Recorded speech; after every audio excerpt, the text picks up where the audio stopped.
Hare Krishna devotees, welcome to Shloka Day. Today's Shloka is Shloka number 27 of chapter 18. Ragi karma phala prepsuho Ragi karma phala prepsuhu lubdho himsatmako shuchihi lubdho himsatmako shuchihi harsha shokan vitah karta harsha shokanvitah karta rajasah parikirtitah. rajasah parikirtitah. Word for word meaning, translation and purport by His Divine Grace, Srila A.C. Bhaktivedanta Swami Prabhupada, Srila Prabhupada Ki Jai. Ragi, Ragi, very much attached.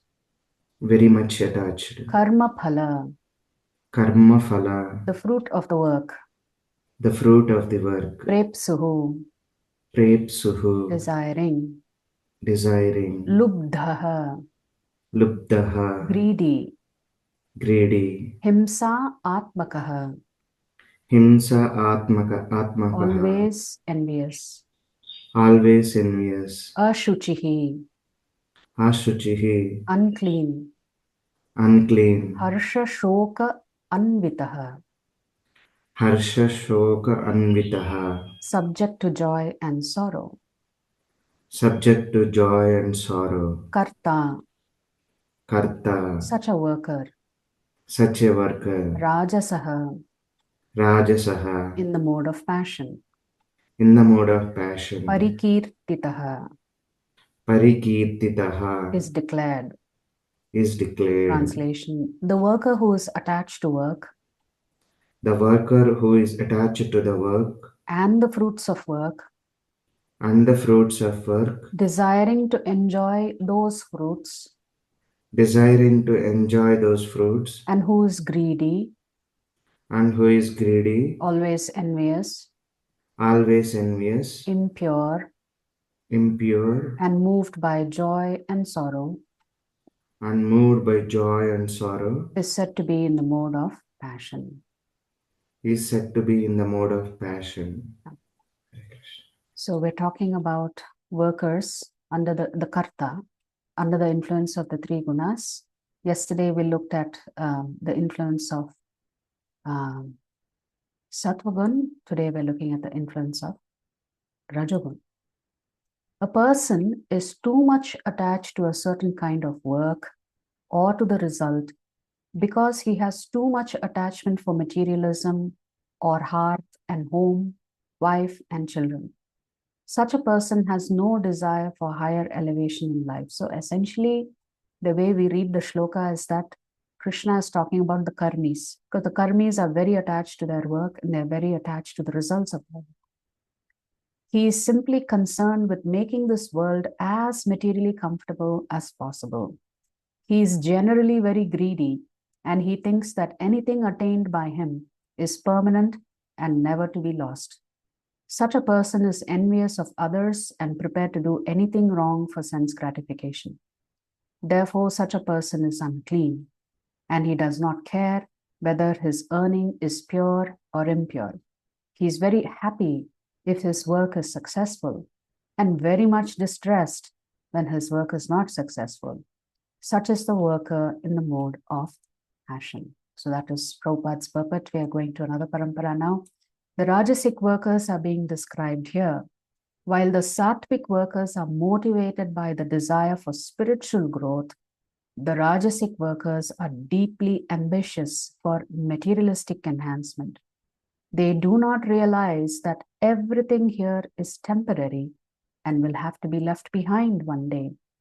Agitated with immoderate raga, desires of the mind and senses, they do not possess the purity of intention. So your intention is pure when you're actually seeking something beyond the material realm. They are convinced that the pleasure they seek is available in the things of the world. So which means they are convinced that whatever happiness or comfort that they're looking for is actually available here in the material world. But they don't realize that it is temporary. Hence, never satisfied by what comes their way, They are lubdhaha, greedy for more. When they see others succeeding or enjoying more than them, they become hinsatmakaha, enviously bent on injury, which means they're ready to destroy others in order to move forward or get ahead, as they say. To fulfill their ends, they sometimes sacrifice morality and hence become ashuchihi. So when you start engaging in immoral behavior, immoral conduct, then definitely your intentions are not pure anymore. Definitely it is heading towards tamoguna. When their desires are fulfilled, they become elated. Elated means happy. And when they are daunted, which means when they don't succeed, they become morose or dejected. In this way, their lives become harsha shoka anvitaha, a mixture of delights and sorrows. So a rajasic worker, a karmi, experiences duality intensely. Either they are very successful or they are not. And they go between anger and greed, anger and greed, anger and greed. So they oscillate between those two emotions, those two aspects of their life. So everything for them is driven by, I have another goal, I have to get this. Another goal, and another goal. So all of this is material though. So they never pause to think, what am I going to do after this? Okay, after this, what happens? I was listening to His Holiness Kesha Swami Maharaj last week. And, you know, in Gujarati, there's a word called kanjus. Kanjus means very miserly, right? Someone who doesn't give of their heart very easily, including money. Yeah. So he was saying, actually, the kanjus people are the most charitable. How so? Because throughout their life, they don't do any charity. They try to hoard all the money. And then at the time of death, they don't take anything with them.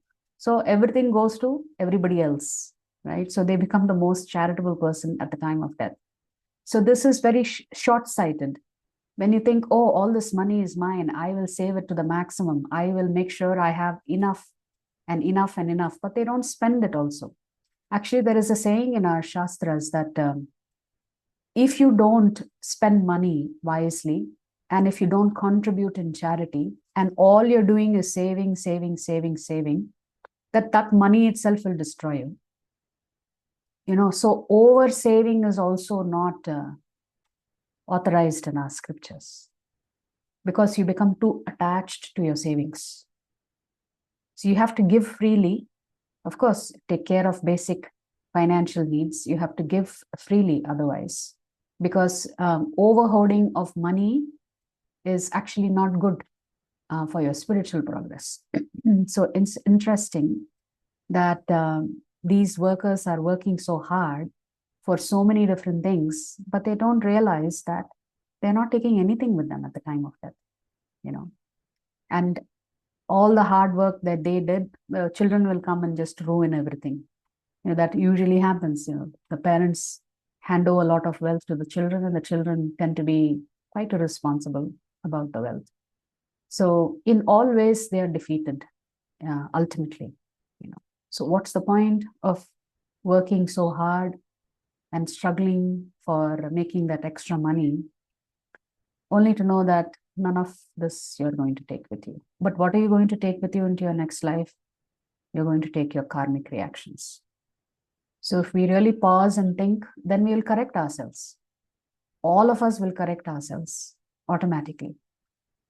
We will not play around like this with Maya Devi. It's very, very dangerous for our spiritual progress. So that's the essence of this particular shloka. It's about the karta who's influenced, or the doer who's influenced by the mode of passion. How do they view life, and how do they conduct themselves in life? If you like our videos, please subscribe to our channel and turn on the bell notification. If you'd like to join our classes every day, please check the details in the description section of this video. We look forward to serving you.